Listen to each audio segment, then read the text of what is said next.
amigos. Eu primeiro quero pedir desculpas por meu atraso. Por um lado foi o avião mesmo que ficou circulando em cima de Campinas durante meia hora, por falta de teto para descer aqui em São Paulo. O tráfego aéreo estava muito pesado. E depois ainda peguei o hotel errado. Ainda tem mais isso. Então, eu peço desculpas, esse atraso. O presidente Lula, tem estado com ele e ele tem pedido realmente que a gente se unisse mais com os juristas no país, não apartidariamente mesmo, para discutirmos os caminhos da justiça eleitoral neste momento. Na verdade, os caminhos não são só da justiça eleitoral. A gente sabe que também o Supremo Tribunal Federal está passando por um momento, pode-se dizer, de tempestade, né? E vai sobrar algumas gotas dessa chuva em cima do Tribunal Superior Eleitoral.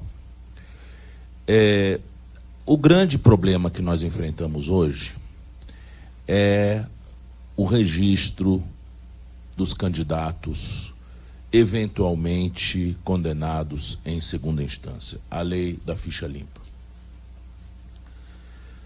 A lei da ficha limpa dispõe que, condenado por um colegiado, né, o candidato se torna inelegível.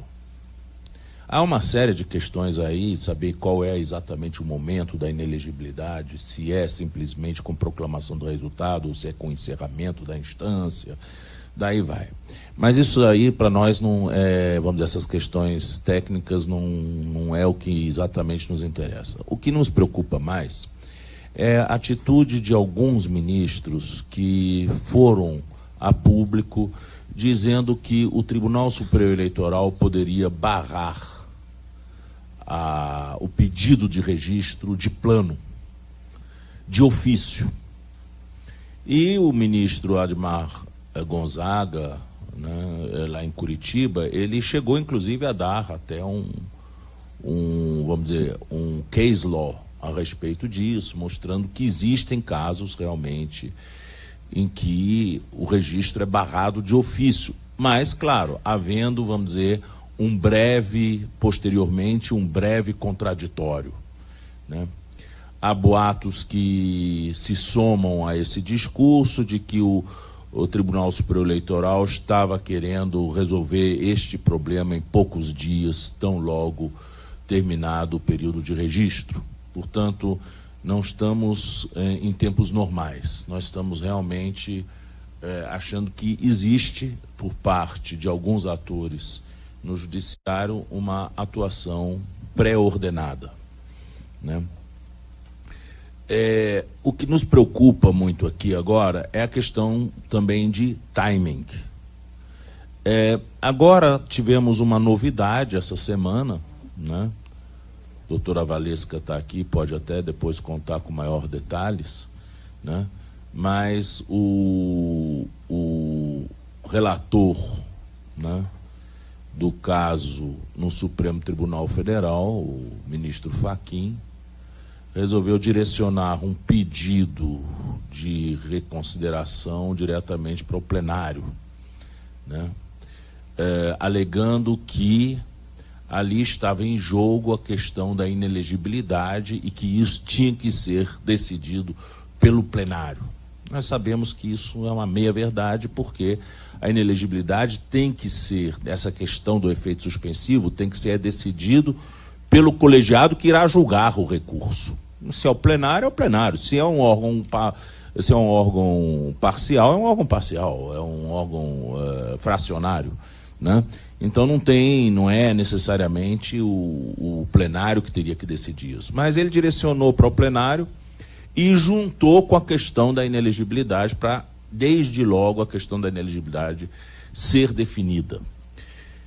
Com a definição disso pelo Supremo Tribunal Federal, se nós tivermos, vamos dizer, a pouca sorte de o Supremo Tribunal Federal, desde logo, declarar inelegível o presidente Lula, ainda que dê o efeito suspensivo para seu livramento, nós teremos um problema a mais no Tribunal Superior Eleitoral, porque aí sim reforça a ideia de que eles vão poder realmente indeferir o registro de plano.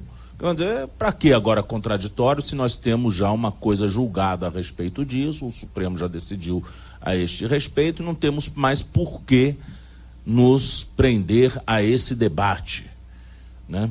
E aí nós provavelmente teríamos a questão da inelegibilidade resolvida em 2, 3 dias, provavelmente. Esse é o problema.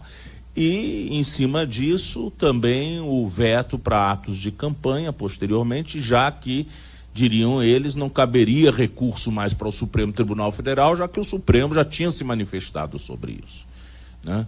E aí nós teríamos, então, praticamente em 2, 3 dias, que revolver toda essa questão de campanha, saber como é que o partido iria reagir a isso. Enfim, ia ser um tumulto muito grande. Então, essas perplexidades do momento sugerem que a gente deva, pelo menos os juristas, que têm respeitabilidade neste país, e aqui tem vários aqui presentes, que acolham essa questão como uma questão realmente do nosso processo democrático, né? É a nossa democracia que está sendo desafiada aí no momento em que o judiciário atua de forma pré-ordenada. A preocupação aqui é o seguinte, porque se o efeito suspensivo for dado, e não for dado o efeito suspensivo para o efeito do 26C, né, da lei das inelegibilidades, a grande dúvida que emerge é assim, mas por que se daria o efeito suspensivo para um e não para o outro?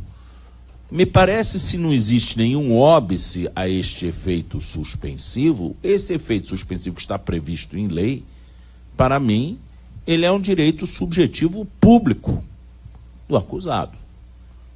Porque há que se dar algum argumento sólido para barrar esse efeito suspensivo, já que ele está previsto na lei como uma hipótese a ser concedida pelo tribunal. E o tribunal não pode ser livre para deferir o efeito suspensivo a seu bel prazer. Ele, na verdade, se a hipótese está dada por lei, ele tem que motivar o indeferimento, não o deferimento, né?